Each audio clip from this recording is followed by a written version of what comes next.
Two of Coins energy. Chamshaman. I'm seeing that there are dalawa na maganda rito. Okay? Na parang nakikita ko, no, na posibleng mapasayo. Kung mapapansin mo, ito ay juggling sa air, so hindi mo yan natatouch, hindi ko nakikitang natatouch mo yan, pero with this golden light, yellowish golden light right here, nakikita ko that this is something here na posibleng mapasayo. Ooh, wow. Ano kaya yun? Main mo na ba to sis? Yan o. Or main mo na ba to pre? LGBTQs, of course, welcome din mga sweethearts, no? Let's see, ano bang pinag-uusapan dito? This is so intriguing, yet the energy gives me the vibe that this is something here positive, so let's look forward to that. Let us. Okay, let us see.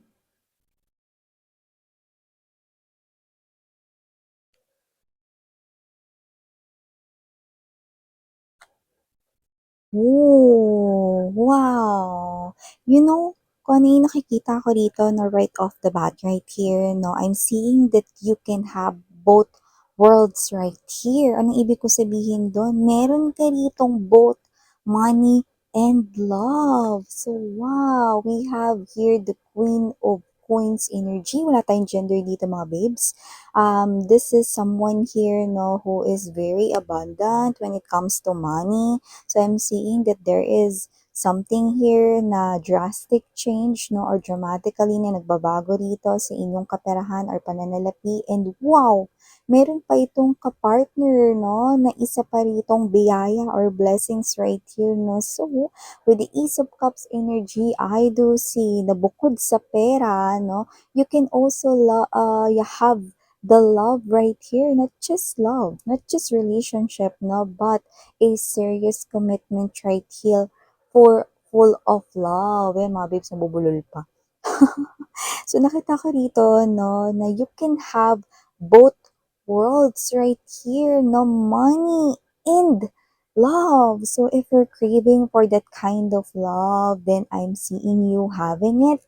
Then if you want here like bountiful, prosperous life, no, in terms of your money in pentacles, then you can also have that.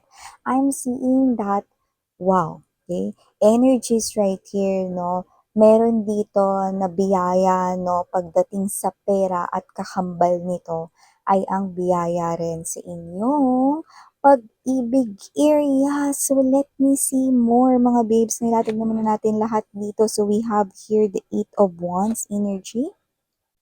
Oh, okay. Eight of Swords energy. Yeah, look at that. See, we have here the Nine of Cups. Yeah, okay. This is something here na connected sa inyong mga wishes, no? Mga pangarap rito. May mga nakikita kung gusto ninyong bilhin, no? Na pangmatagalan, no? Pwedeng mga properties na gusto ninyo rito, no? Na gamitin through your business or magbabalak magtayo ng negosyo, no? Na pangmatagalan. Others, you could be wanting to do some kind of investments, no? Na nag-grow through time, no? So, posibleng gusto mong bumili ng mga jewelries, no? Kasi alam mo, no, na habang tumatagal, no, tumataas din yung halaga, no, yung mga ganong klase ng energy, or you could be thinking of other investments related to your money and coins right here. Others, you are wishing right here for that kind of love. Yun lang naman yung gusto ko, Miss Yenny. Pag-ibig lang ng tunay, ano? So, whatever the case may be, you have these wishes right here, and these wishes, no, are about to come true sa inyo. You can have both worlds right here, but this is something here nakikita kong challenge here for you guys. I'm gonna tell more about it, no? Let's see. Yeah, look at that. See, we have here at the center of your reading is the Seven of Swords energy right beside the Ten of Wands. So, okay. Devil. Yeah, look at that devil. Three of Cups right here is a symbol of celebration, but yeah, this is something here worth celebrating, pero meron dito ako nakikita mga babes, no? Na posibleng ito yung lumalabas na biggest challenge ninyo, no? So parang ito yung pot of gold, no? Sa dulo ng rainbow, pero may kailangan muna kayo ritong gawin. Excuse me. Sun card energy, yeah. This is extreme happiness. You will be so happy receiving this. Sinong hindi magiging masaya, sinong hindi matutuwa dyan kapag nakatanggap ng ganyang klase ng mga blessings, no? So, bottom of the deck, we have here the Hermit, Knight of Swords energy, and the Six of Wands. Yan.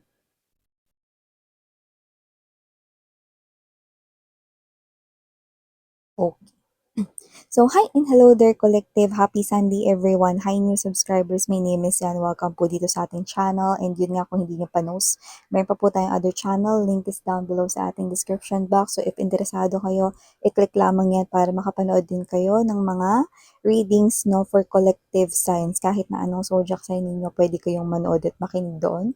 Basta just take only what resonates. And yun nga, hi and hello din sa aking mga returning tambayers and viewers na walang sawa talagang tumatambay dito 24/7.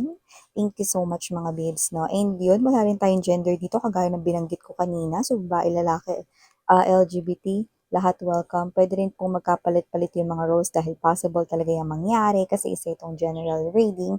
And at the end of the day, meron kayong free will na malaya ninyong gamitin. Like, it's up to you kung gusto ninyong gawing guidance yung reading or not, no? Lalo na kung nag-resonate for you, guys. And yun nga, timeless ito. When we say timeless, pwedeng ito ay nangyari na.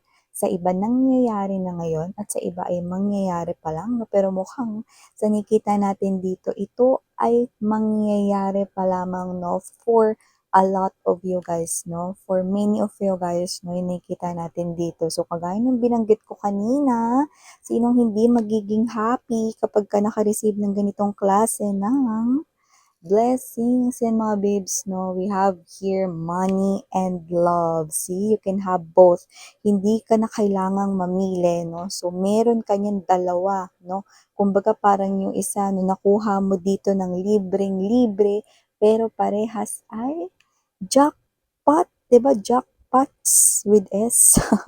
Kasi dalawa 'yan, 'di ba? You are getting two, 'di ba? It looks like, no, parang ganito, no, ikaw ay parang sinuwerte, no, na parang ikaw 'to na bibili ka lang ng isa pero you're gonna take also one, no, parang buy one, take one, gano'n, no. Pero both ay napakaganda rito, no, na mga blessings, no. But wait, there's something here you need to do. You need to face this challenge right here. No, ano ba yan, Miss Yan? We have here the Wheel of Fortune and there's this Eight of Swords energy.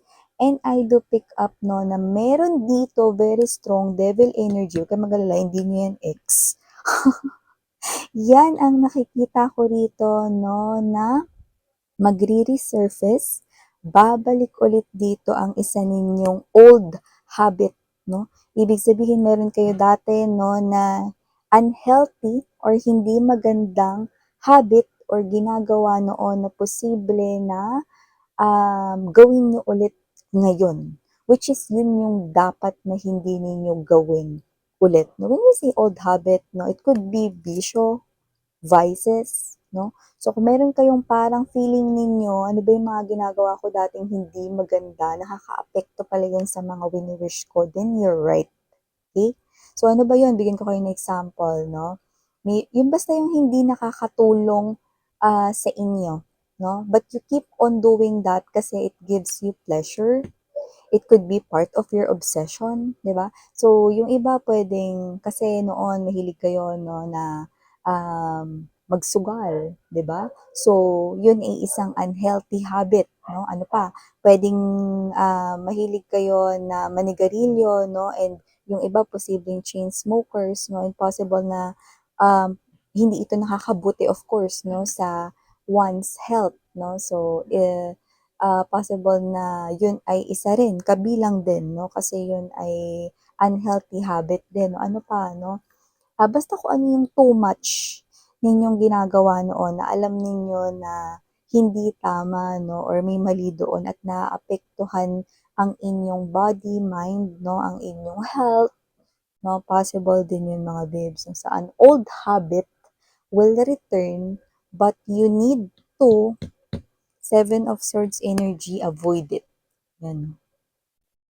So, kung gusto mo ng biyaya na to, na makuha mo, na, ay miss yan, okay lang kahit isa lang makuha ko dyan. Ang hirap kasi na parang ano pag nakasanayan mo ng gawin tapos pipigilan mo yung sarili mo, no? Tama ka, 'di ba?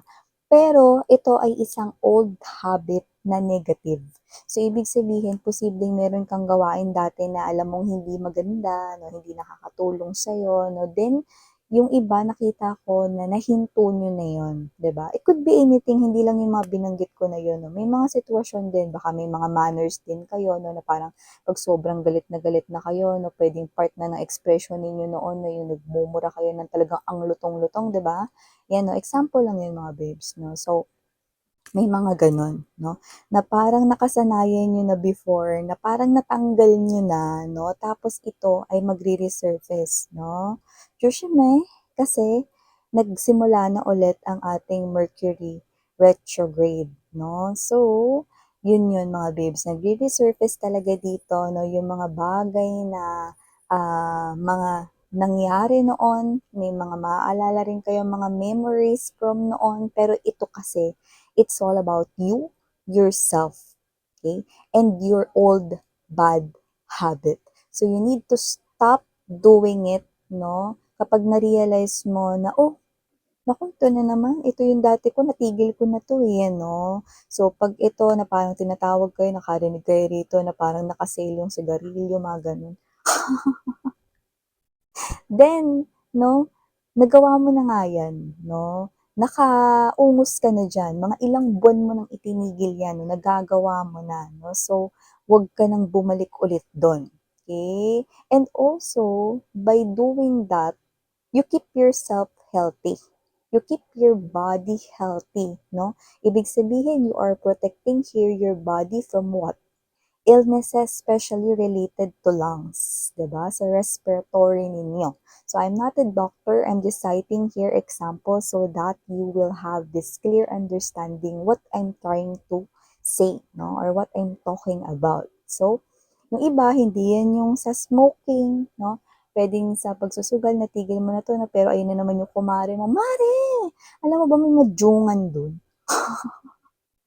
Sali us, yan no. So, ay naku, matagal na akong hindi nagmamadyong. Eh, yun na nga, matagal ka na nga hindi nagmamadyong. Ngayon lang kasi mataas yung tayaan dito ngayon. Pag nanalo ka, di, tumigil ka na, no? Alam mo, may mga ganyan talagang mga ano, no? May mga BI talaga tayong friends minsan no? Doesn't have to be that they're bad person, no? Pero yun kasi mga babes, no, is the challenge, 'di ba? Maybe yung friend na yun, no, is yun yung binulungan ni universe dito, no, to say to you that challenge, no, na, oy, Mari, may madyungan doon, Tara, doon na tayo. Di ba, magpapadala yung anak mo, may pera ka ngayon, or magkakapera ka, sige. Pag nagpadala yung anak mo, saka tayo pumunta doon.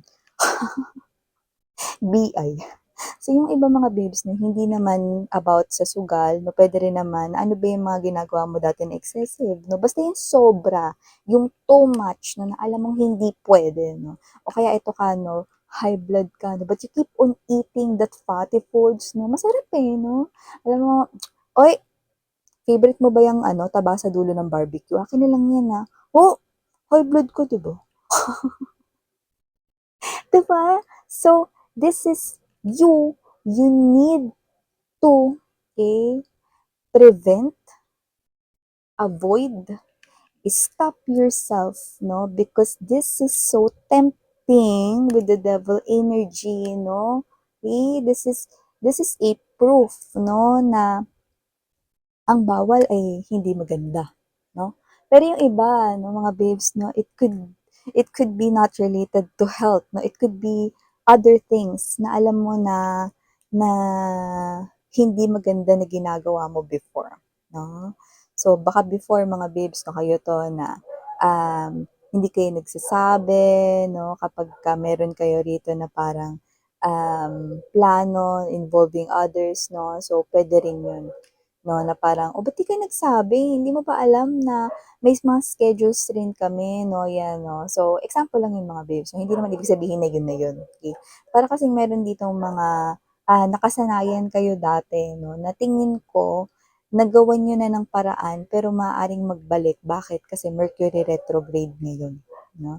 So, ito, yung parang tulong sa inyo ni universe. Tulong, miss yan. Yeah, mga babes, no, Mercury retrograde no, is really part, okay, ng ating life talaga.